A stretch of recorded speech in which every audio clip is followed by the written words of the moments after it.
Hello, everybody, and welcome to IceMen Live. Once again, we are at Beef O'Brady's and we're presented by Coors Light. I'm Sean Pooley, joined by head coach Dwight Mullins and COO Jim Riggs for tonight's episode of IceMen Live. Last week, the Icemen had one game, and they won that game, a 4-2 victory over new in-state rival the Indy Fuel. And Coach, give us your thoughts on that game. Well, it was, I thought, an exciting night again. It's a difficult schedule right now, obviously, with, opening night and then having a 5-day break in between our first and second game. So, I felt like we were ready to come out hard, and we ended up banging one in our own net, making things a little more difficult of a start than what we wanted. But I really felt that once the period sort of settled itself down, we really started to find our legs a little bit. And, as the game wore on a little bit into the second period, I felt like, we were starting to get to the level that we needed to be. And again, it's a difficult schedule in some ways because, it's hard to get into a game type rhythm. And so, it's important that we're ready to play. And again, I felt like as the game wore on there, we got to do a lot of really good things. You mentioned the schedule, and talking with some of the guys today, they said that they'd almost rather be playing a schedule similar to the one that Indies play, the 6 games in 9 days to start off, and then save this kind of slow time for the middle of the season.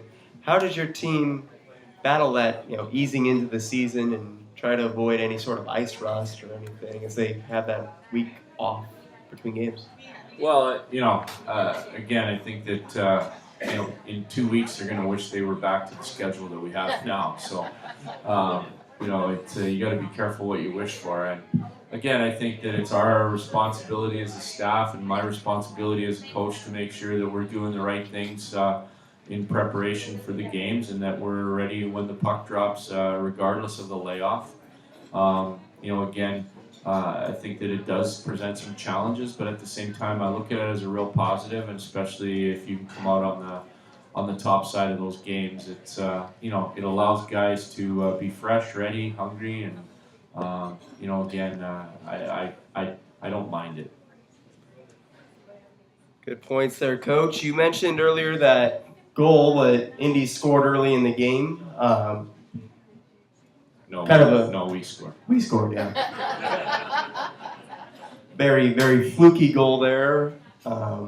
That's the best way to put it. How do you kind of, when you get a bad break like that, just kind of refocus your team after something like that happens? Well, obviously, at that time of the game, there's still a lot left to be played. So, I thought we dealt with it well, like you said. I mean, again, it's not the most encouraging thing you want to have happen to your hockey team, but at the same time, you just put it behind you, and I thought that we did a really good job of that, and we got back to, playing the way that we needed to play. And so, again, when something like that happens and it happens early, I think that, the key to the game was killing off the 2 power plays that they had, back to back right after that. I think that fluky goal could have meant a lot more had they capitalized on those power plays at that point in time, and then you're chasing the game right off the bat where, we kept things within reach, and we were able to kind of find a rhythm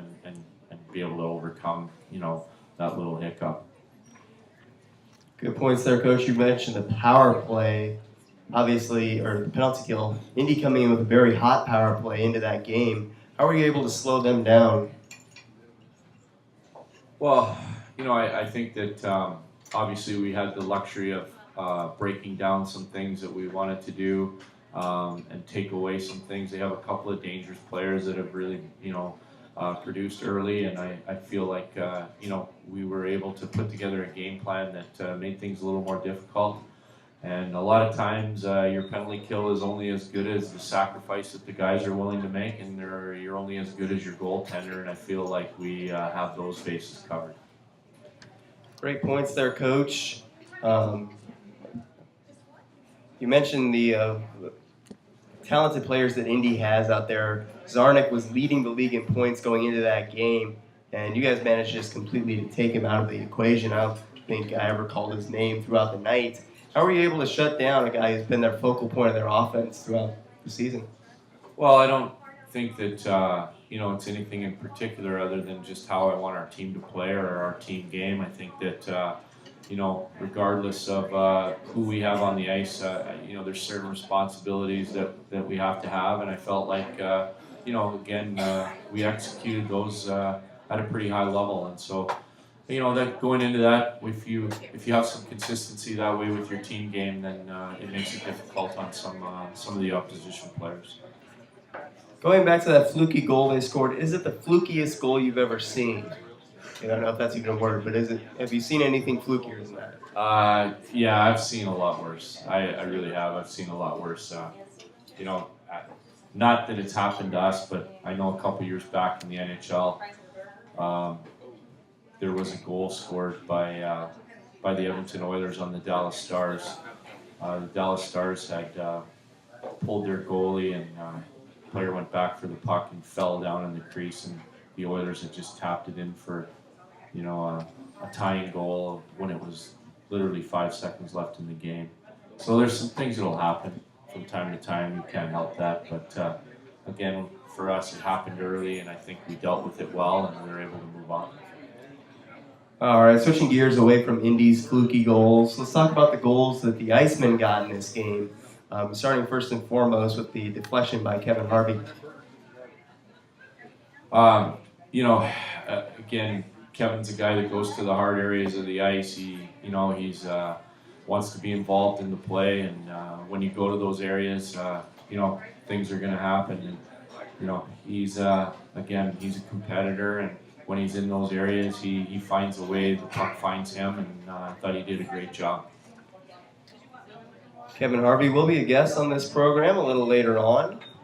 His line mate, Jakub Sulek, will also be up here, and he had a great play to set up the IceMen's second goal in that game. Talk about that play. Well, I think, Jakub's a player that I'm real familiar with. I had coached him last year through the Ottawa system, and I've been really impressed with his level of play here coming into to his time here in Evansville. And he's been physical, he's been involved, he wants the puck, and he's a very talented, very skilled player. He can be real creative at times, but when he's engaged and he's physical and he kind of takes follows Kevin Harvey's lead, he's a real difficult player to handle for the opposition. And I've been very, very happy with his level of play and his contribution here, and I think that it's part of the depth of our hockey team that has allowed us to be successful these last 2 games. You mentioned the depth there, Coach. It seemed like in the first game it was the Kerbashi and Lowry line that was clicking. This week it seemed like Harvey, Sulek, and Hobbs were the group that put it together. Just talk about what goes into your strategy when you're putting these lines together. Well, I just think that you look for complementary players and, guys that are going to complement each other's strengths. And again, I think that, when you look at the combination of Harvey and Sulek and Hobbs, and, you have a couple of guys that are, real tenacious and on the puck and create loose pucks. And, if they get the puck to Jake, he knows what to do with it. So, those combinations seem to work. And again, you want to make sure that some of your offensive guys are supported by other players that can make plays as well. And so you try to find some balance. Nice to understand your process a little bit on that one. I've always wondered what goes into that. Now, going back to Sulek and Hobbs, you mentioned having coached them last year. What have you seen in their development from when they first got to you in Elmira a year ago?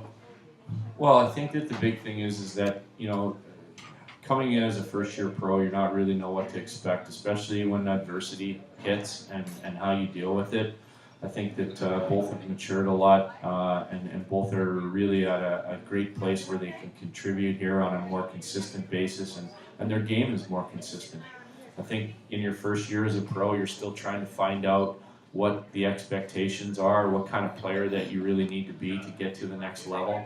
And I think that when you have a player now that's in their second and third year, they've started to define who they are as players, and they start to have more consistency and take more appreciation. Some players, get to do all the fancy stuff, and some players have to really grind things out to be effective. And sometimes that's tough to accept as a player. And when they do that and mature into that, then, obviously they contribute to your team, but they also give themselves the best chance to develop and excel. Looking at Patrick Kennedy, he also got 2 goals, so can't forget him in this. Obviously, talk about the play you've seen from him in the first 2 weeks. He's been great out there. Well, he's a guy that obviously I coached against as an opposition, and then had the luxury now to have him back here. And he's, a great example of a guy that you can just see he's gone and taken his game to the next level. I think the time that he spent last year in the American Hockey League has really matured him. It's given him a lot of confidence. He understands, and I think he's become a more responsible player. And again, his will and determination are some core characteristics in him that got him that opportunity in the first place. And now with some development and just, having that confidence of having spent enough time in the American Hockey League now, it's really given us, a real quality player here, for the IceMen. The thing that stood out to me about his play, obviously, is 4 points in 2 games, but he's also been a standout on the defensive end. And talk about what you've kind of seen from him out there blocking shots and some of the other effort plays.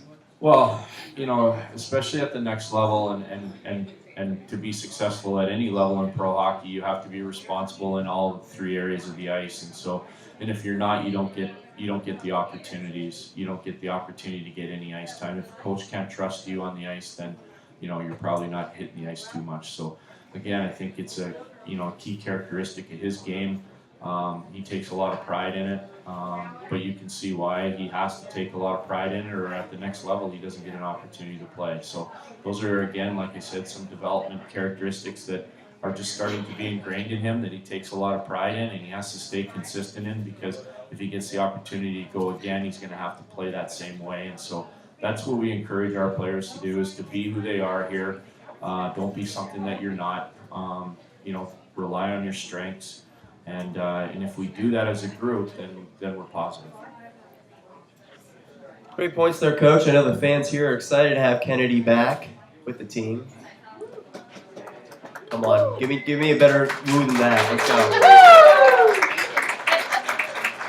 There we go. All right. Now, switching gears, obviously got that first win in this 3-game series against Indy. What adjustments do you expect from them going into this weekend? Well, I think that it's still real early to make a lot of big adjustments. I think that there's a style that they want to play, and again, it looks like it's an up-tempo style.